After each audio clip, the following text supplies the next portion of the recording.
اللہ اللہ اللہ اللہ۔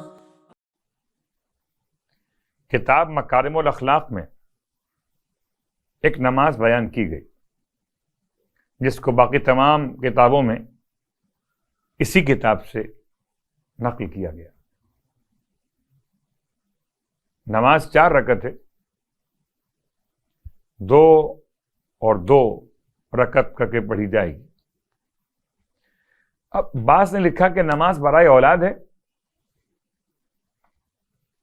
اگر اولاد نہ ہوتی ہو تو اولاد کے ہونے کے لیے پڑھ لیں، اور بعض نے لکھا کہ نماز برائے تربیت اولاد ہے، کہ اولاد ہو گئی ہو تو تربیت اولاد کے لیے پڑھ لیں۔ یوں سمجھ لیجئے جن کے اولاد نہ ہو وہ بھی پڑھ لیں، کہ تاکہ ان کے اعزاء احباب میں جن کے یہاں اولادیں ہیں ان کے حق میں دعا قبول ہو جائے، اور اگر آخرت پہ یقیناً ہوگا تو اس کا ثواب وہاں مل جائے گا۔ 4 رکعت نماز 2 رکعت کر کے برائے اولاد بجا لاتا یا بجا لاتی ہوں قربتاً الی اللہ۔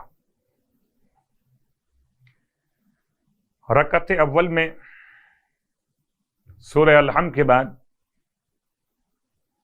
سورہ مبارکہ البقرہ کی آیت نمبر 128، ربنا واجعلنا مسلمین لک ومن ذریتنا امة مسلمة لک وارنا مناسکنا وتب علینا انک انت التواب الرحیم۔ سورہ مبارکہ البقرہ آیت نمبر 128۔ یہ آیت پڑھنی ہے رکعت اول میں، الحمد کے بعد مکمل آیت پڑھنی ہے 10 مرتبہ،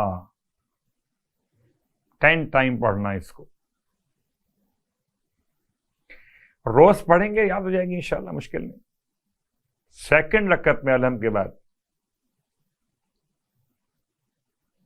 آپ نے سورہ ابراہیم کی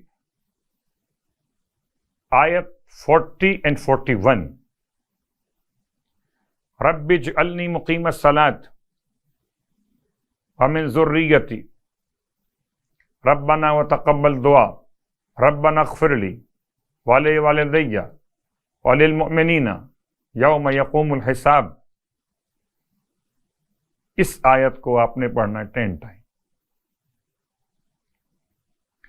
تو 2 رکعت نماز مکمل ہو جائے گی، رکوع سجود نارمل انداز سے، اور اس کے بعد سیکنڈ نماز 2 رکعت،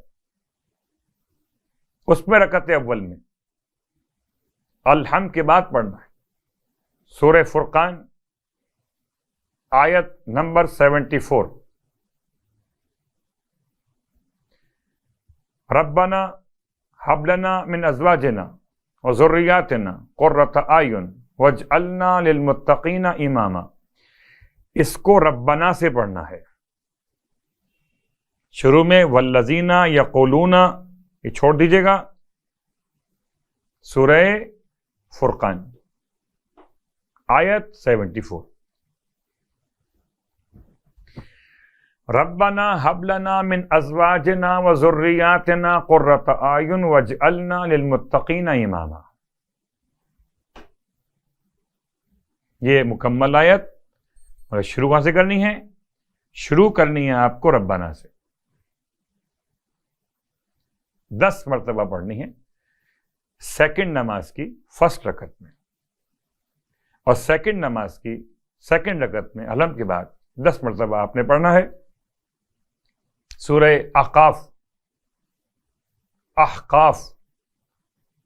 آیت نمبر 15، مگر کہاں سے پڑھنی ہے؟ رب اعوذنی ان اشکر نعمتک التی انعمت علی وعلی والدی وان اعمل صالحا ترضاہ وَأَصْلِحْ لِي فِي ذُرِّيَّتِي إِنِّي تُبْتُ إِلَيْكَ وَإِنِّي مِنَ الْمُسْلِمِينَ. یہ آیت رب اوزانی سے شروع ہو اور آخر آیت تک مکمل کیجئے. 10 دفعہ یہ پڑھنی ہے. خوب. جب 4 رکعت نماز مکمل کر لیں تو پھر پوری نماز پڑھنے کے بعد، یعنی 4 رکعت مکمل کر لینے کے بعد پھر بیٹھ جائیں اور سورہ فرقان کی آیت نمبر 74 کو ریپیٹ کریں. ربنا هب لنا من ازواجنا وذرياتنا قرة اعین واجعلنا للمتقین اماما. اور یہ پڑھیں گے آپ نماز کے بعد 10 مرتبہ. میں آپ کی خدمت میں عرض کروں کہ نماز مغفرت والدین سب کو یاد ہے. یہ بتائیں گے کہ نماز اولاد کتنوں کو یاد ہے؟ نماز مغفرت والدین 2 رکعت نماز ہے، مشہور نماز ہے. نماز اولاد 4 رکعت نماز ہے. یعنی مغفرت والدین کی نماز پڑھنا آسان ہے، والدین کی خدمت کرنا آسان ہے، اولاد کو پالنا مشکل ہے. اولاد کی نماز بھی 4 رکعت ہے. تو یہ ذمہ داری ہماری اور آپ کی. اس نماز کو یاد کر لیں. کب پڑھنی ہے؟ دن میں کہ رات میں؟ کوئی مشکل، جب چاہے پڑھ لیجیے. البتہ دن میں پڑھیں تو بہتر ہے، اور اگر دن میں موقع نہیں ملتا کوئی بات، رات میں پڑھ لیجیے. 4 رکعت نماز اولاد کے حوالے سے بیان کی گئی. اچھا، بعض نمازیں ہیں جو اولاد کے لیے بیان تو ہوئی ہیں مگر وہ مخصوص ہیں ماں کے حوالے سے، اور وہ پڑھی جاتی ہیں. پھر ماں اگر بیمار بیٹے کے لیے، بیمار بیٹی کے لیے پریشان ہو اور وہ نماز پڑھے 2 رکعت صبح کی نماز کی طرح سے، اپنے گھر کی چھت پر ممکن ہو پڑھنا، اور بالکل سادہ سے انداز میں مکمل نماز پڑھے، رکوع سجود اچھے انداز سے بجا لائے. پھر خدا سے کہ پروردگار، درود پڑھنے کے بعد کہ مالک یہ تو نے مجھے دی تھی نعمت، تیری عطا ہے، میں تیری ضمانت میں دیتی ہوں، تو اس کو محفوظ کر دے، اس کو صحت مند کر دے میرے لیے.